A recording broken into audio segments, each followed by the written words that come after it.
Now I'd like to announce a speech on one of the most important questions of humanity. Ever since 9/11, the United States, in the wars they have started after that, not on their own territory but elsewhere, they have killed 4.5 million people at least, and they have produced umpteen millions of refugees, and not a single one of those US wars that were justified by lies had been legitimized by the United Nations or humanitarian reasons. They only served the elites, ruthless elites in the United States who want to continue maintaining their rule of the world, and they still follow the same goal.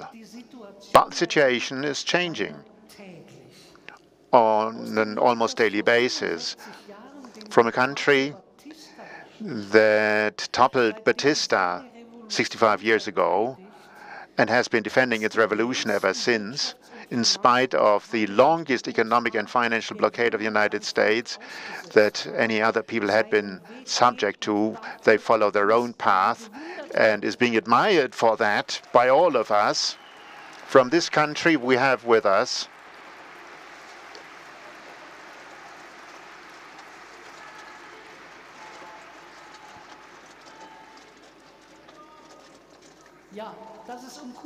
well, I didn't need to mention that I'm talking about Cuba. That's obvious, isn't it? He wasn't able to come here himself, but you're going to listen to a video of his. He is a person who knows more about that. He's the head, the deputy head of the International Relations Department of the Central Committee of the Communist Party, Juan Carlos Marsán. And he's going to talk about the loss of the hegemonial power of the Western imperialism. He's going to talk about inner imperialistic contradictions and wars.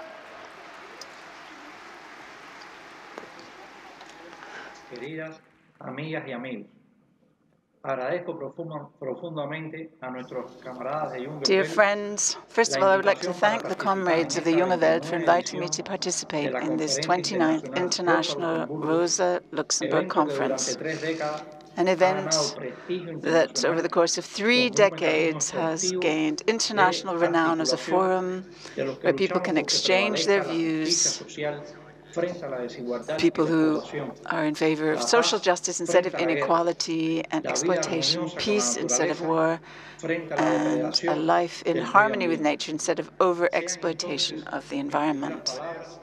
I would like to dedicate my first words of solidarity to the heroic and suffering people of Palestine. The world must urgently mobilize to condemn and stop the criminal genocide that has been perpetrated for more than 3 months against the people of Gaza and the occupied West Bank, and which has cost the lives of more than 25,000 civilians, especially children, women, and the elderly. The Zionist government of Israel is acting in complicity with the United States and its European allies in total disregard of international law and should therefore be condemned for crimes against humanity. The party, people, and government of Cuba stand with our Palestinian brothers and sisters. We demand the legitimate right of this people to an independent state within the pre-1967 borders and with East Jerusalem as its capital. Long live free Palestine. Comrades, humanity is living through one of the most difficult moments in its history. The world that has emerged from the COVID-19 pandemic, where international solidarity and cooperation should have prevailed, has become even more divided, more unjust, and more unequal. The systemic and multidimensional crisis of capitalism created by the irresponsible selfishness and greed of this unsustainable development model has led to a worsening of the planet's severe inequalities, affecting ever wider sections of impoverished populations, especially in the countries of the South. The United States appears to be entering a period of recession again and is struggling to continue to financially support the war in Ukraine, even though it has benefited the most from it. Meanwhile, the dreaded austerity policies are returning to the European Union, which had to pay 185 billion euros more for gas imports alone in 2023 than in 2022 due to the sanctions against Russia. Against this backdrop, we are witnessing on both sides of the Atlantic the emergence and rise of far-right, racist and fascist political movements, sometimes under the guise of libertarian forces. These enormous challenges require an innovative approach by advocates of the ideas of social justice and social progress if we are to protect the interests of the majorities, both current and future generations. In the year that marks the 105th anniversary of the heinous assassination of the outstanding communist fighter Rosa Luxemburg, the question arises again: what do we want, socialism or barbarism? To meet these challenges, a progressive, revolutionary and communist left must be revitalized, combining firm political, ethical and moral principles with a high level of social commitment and the necessary flexibility to be able to act in the varying situations and national contexts of each individual country.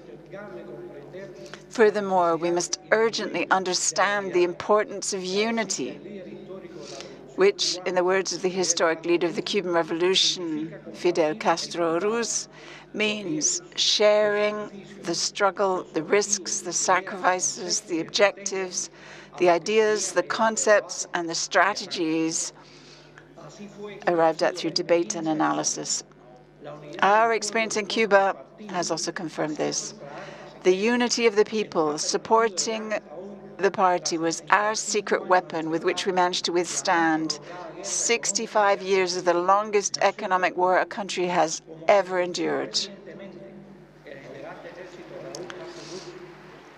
And this was also expressed by the Army General Raúl Castro, who was celebrated recently at the celebration of the 65th anniversary of the victory of the revolution on the 1st of January. And I quote, he said, "The road we have traveled has not been easy. We had to resist the constant and vile aggression of the enemy, who even used a military invasion, terrorism, and a ruthless and cruel blockade, which was condemned by most countries in the world.